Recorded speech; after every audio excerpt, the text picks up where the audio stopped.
Hello viewers, I'm Red2006 and I'm very pleased to have you join me for the latest episode of A Link to the Past Randomizer. As a quick recap, in the last episode, Wallmasters gave me a not-so-helping hand, King Zora sold me something which might actually be useful, and the Titan's Mitt will open new paths. We pick up exactly where we left off.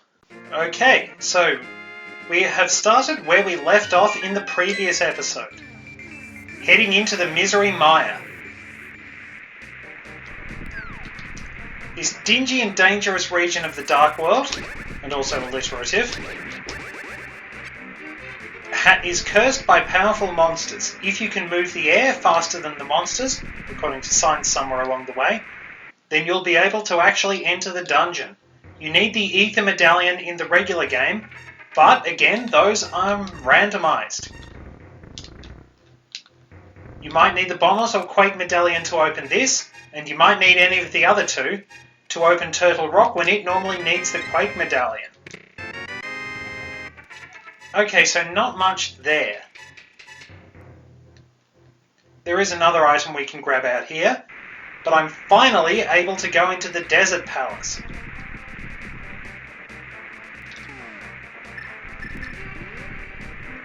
Let's quickly check what we need. We do need the Quake Medallion. We can get in there. However, I wouldn't mind going in there with the bow in hand. The reason I want the bow is it makes it a lot easier to defeat Vitreous. And I'm just going to wind up grabbing the 5 rupees because it's there. A meagre reward, but what can you do? Have to duck back into the Dark World and run over here.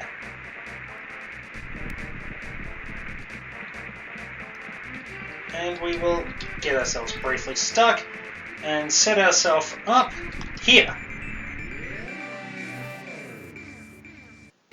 And we were nearly off the edge anyway.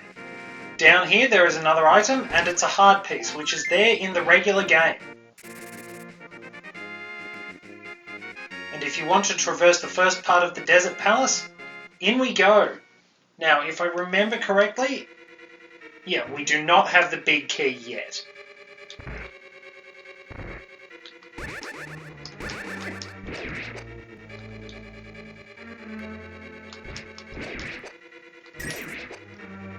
Take care of those enemies, and let's see what we're going to get with the Pegasus boots. Assuming I don't get mauled on the way there. Red mail. Definitely going to need to come back with the Pegasus boots. The red mail turns bronze or a sort of rusty colour.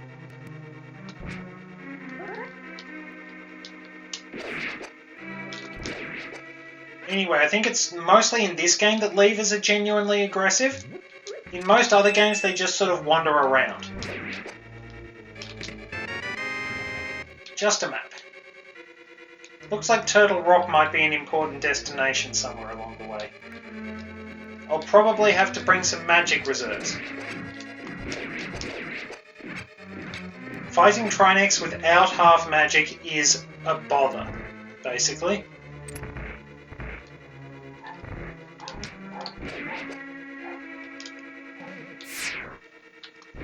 And there are dogs barking outside. I hope that doesn't pick up on the recording. It did in the first episode, and I only realised it as I was getting everything edited and organised, so I apologise for that. Okay, so the Tower of Hera. We can't really get too far in the first part of the Desert Palace because we need the Beat Key and the Pegasus boots to get the last 2 items.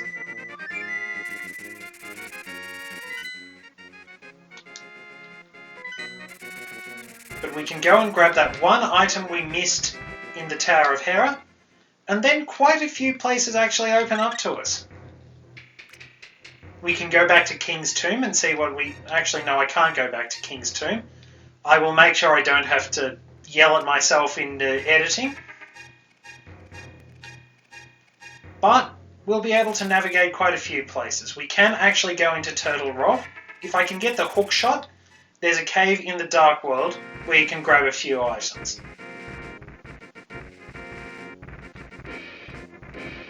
So again, there's a long trek up the mountain, and I apologise for that. It was only in the remake that a walk point was added near Turtle Rock. I think you had to have activated the portal there, but it was very, very helpful. It cut down on a lot of travel time.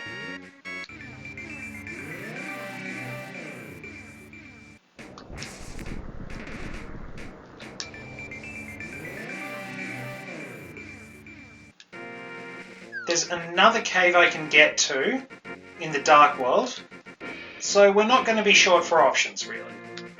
Things are very slowly opening up. I was really spoiled for choice in the first run I did of this, because I basically had all those essential navigation items. I could pretty much go wherever I pleased. Combat was another thing, because I didn't have a sword for a while.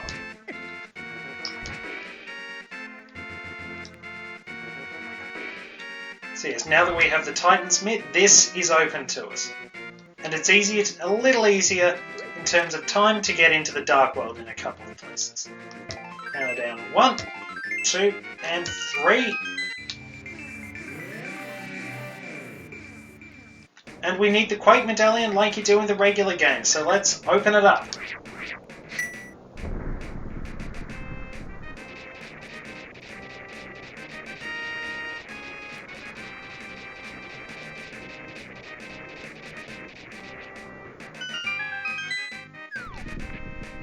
I will also head over here, because there's a heart piece up there. I checked in a previous episode. You can still get the heart piece, even if you don't have the hook shot, because it's on a separate path.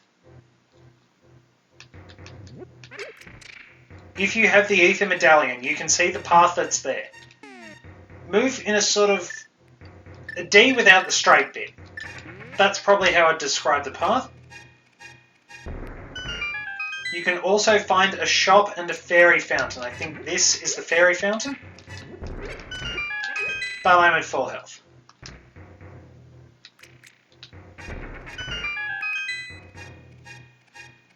So actually, since we need the Quake Medallion to get into both the Misery Mire and Turtle Rock, for once King Zora didn't stiff me. Which means cod. That was bad phrasing, I'm sorry. Anyway, a quick jaunt into Turtle Rock while we're here might actually reveal something interesting. You can get into Misery Mire without the hookshot, it's worth noting, but you do need the Pegasus boots, which I don't have. Alright, what does this say? Alright, let's find those boots. Normally I get that after I've used that, but oh well. The Cane of Samaria is vital here. It's not very often in the series that you'll need another dungeon's item to navigate a later one.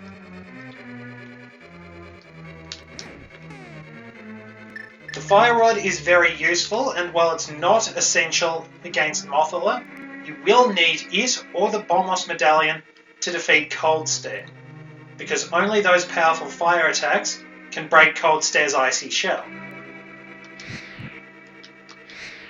Oh no, I missed. Crap.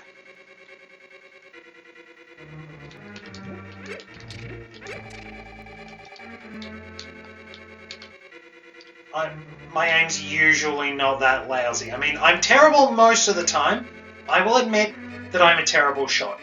I even go generic henchman most of the time when I play GoldenEye on the Nintendo 64 to lampshade the fact I was a terrible shot. Fairly good on the grenade launcher setting though. And there we go. Quickly get into that door. And I'll switch to the mirror so we can walk back to the start. Those things do a fair bit of damage. Still get hurt. Just going to say stay a step ahead, but I didn't.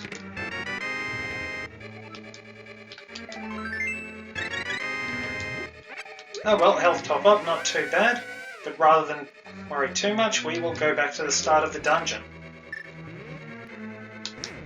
Mainly because at the moment I'm doing everything I can to conserve my magic meter.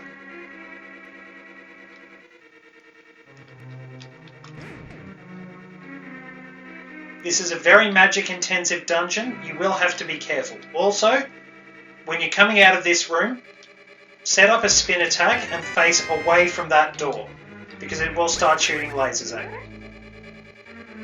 It will stay sort of half closed if you do that.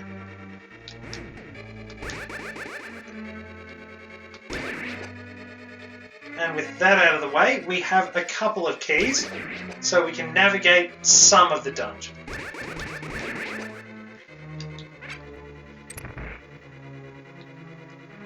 Defeat this. This is indeed called a pokey for some reason. For a key.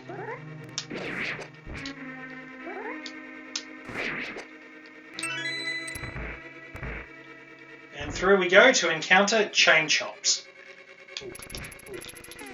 Every bit as dangerous as you'd expect. Even if you have the blue mail, they will still be doing 3 hearts worth of damage if they hit you. Be very, very careful around them. And we'll just unlock that. How do I get them?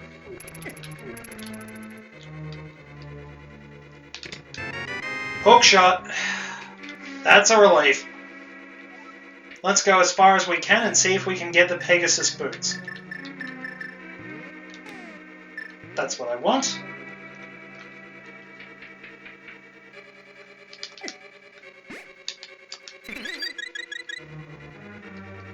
There we are, looking much better. And we're at full magic too.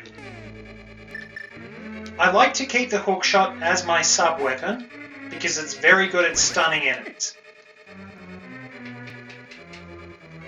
Some enemies will be defeated outright, others will just be stunned. However, if you stun enemies, you'll get the same pickup as you would if you stun them with the boomerang.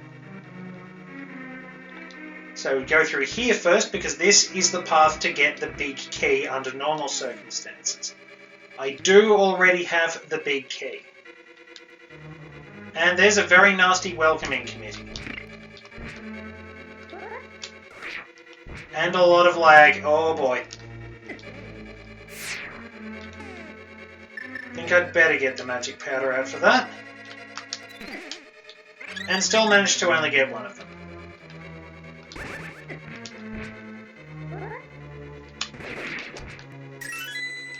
That's the one with the key, so we can quickly skedaddle if we're fast enough through here before we get lasered. The mirror shield the only boost the mirror shield gives you is protection from those lasers. It's actually fairly useless in this game, if I'm going to be honest. It's kind of unfortunate because the shield did offer a degree of protection in Zelda 2. It still couldn't protect you from physical contact, but it would actually block a range of weapons, not just projectile attacks. Sometimes, though, you did have to upgrade it. For example, the shield for Zelda 2 couldn't block axes. So you had to use the Reflect spell to block Daira's axes and also turn magic back at Wizrooms. Also worth noting, if those yellow spells that turn you into a bunny are underneath pots in a room, the Bombos medallion will take care of them too. Which is always a comfort.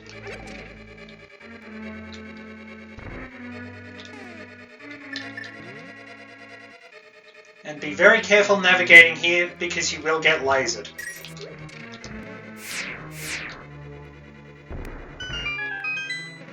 And if we head outside, now you might remember that there was a panel mentioning Mimic Cave.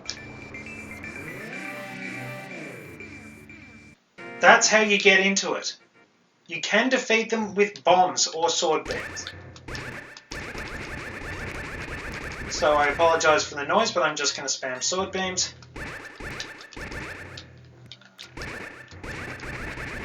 That's working somehow.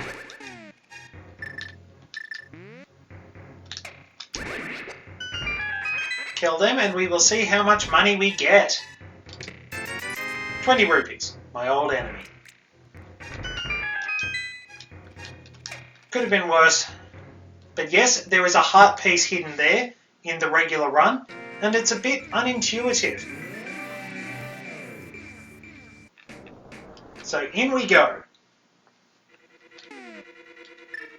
You can be lazy and hookshot across, and we've got a key to the Dark Palace. Fairly useful, but I don't think we can actually progress any further. I will need 2 more keys if I remember.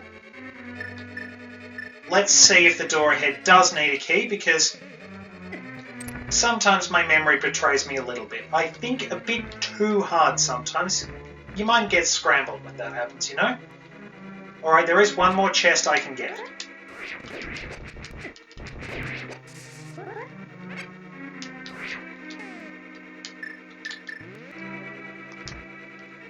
It also explains why I trip over my tongue a bit, and I do apologise for that. I have a very bad habit of thinking a lot faster than my mouth moves. Anyway. Pegasus boots. Good decision. Good decision to come here. We will still need 2 more keys for Turtle Rock. But we have the hookshot and the Pegasus boots. Navigation is fine from here on in. Back to the light world for us though. I can't jump down, but I can use this.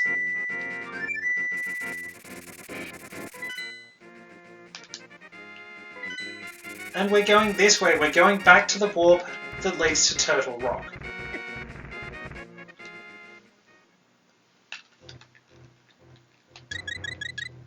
And I'll show you a couple of other shortcuts too. This is how you get over to Paradox Cave if you have the hookshot. Dodge those, jump down here, try not to get hit too much by the rocks, though that's a fairly big ask. You might as well ask the tide not to come in. And you can use the hookshot to cross that bridge. Position ourselves well. And if you're really interested in looking around, down here is a warp to the Dark World.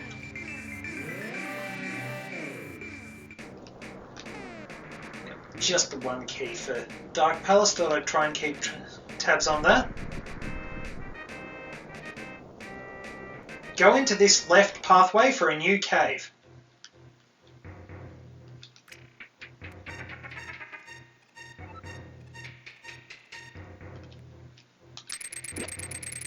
And the amazing stunning power of the hookshot is demonstrated. Very handy to be able to knock enemies down pits.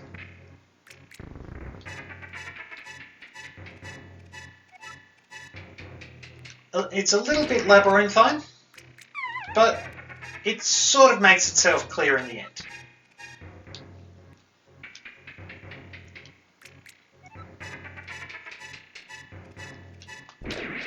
It is worth noting... Oh great, I fell down the wrong one.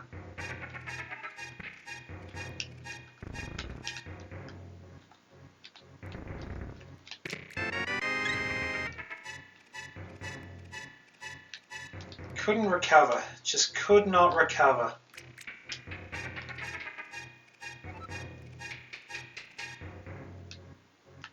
That's a little bit vexing. But I'll pick up what I can in here. Thankfully we can drop back down and grab that later. There are chests to grab with the hookshot in here. Precise movement is needed because falling off is a pain.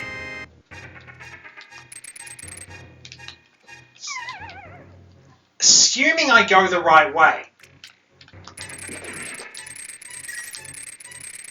I do hate to blame my tools, but the USB controller I use for this is a bit janky sometimes. Sends me off in all sorts of odd directions. Got plenty of money to buy upgrades though, since money seems to be all we're getting here.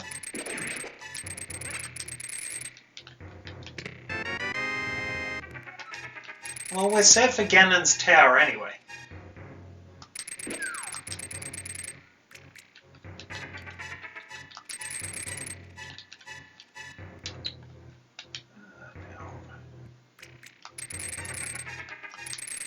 Oh, what the hell, I'll just run off the edge.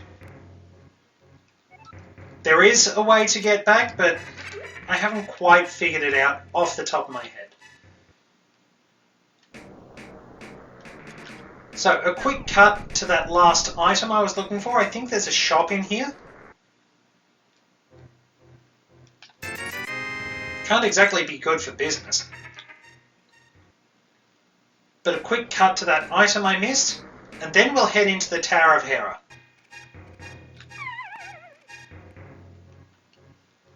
The one at the bottom of the room is the right one. And we went to all that trouble for bombs. Yay!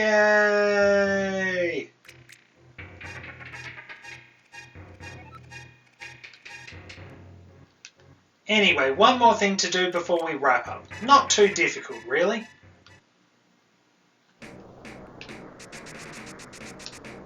This way you will encounter the only 3 Lionels in the game. You can't block their attacks unless you have the mirror shield.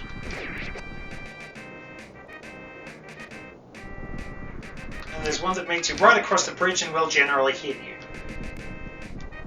But here is Ganon's Tower. Fairly nice place. He seems to have a rave going, so we won't disturb him at the moment. Those massive flashing disco lights indicate the place is rocking.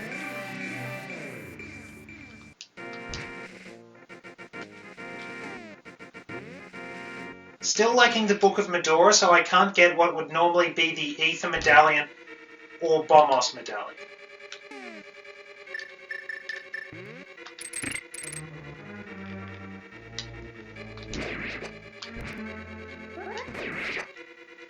So down here, one of my least favourite things to deal with, flying tiles.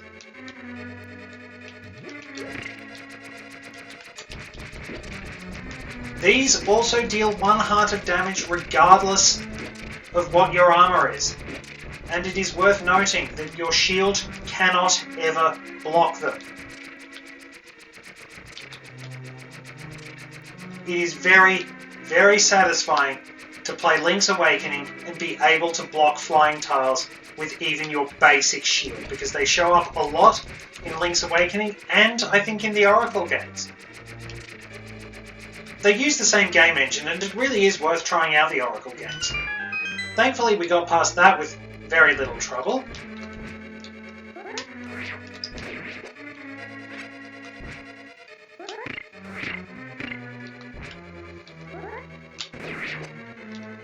And down here you have to light some torches.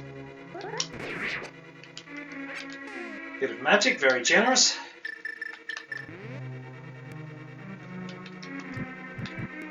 And with 2 blasts, we have our chest.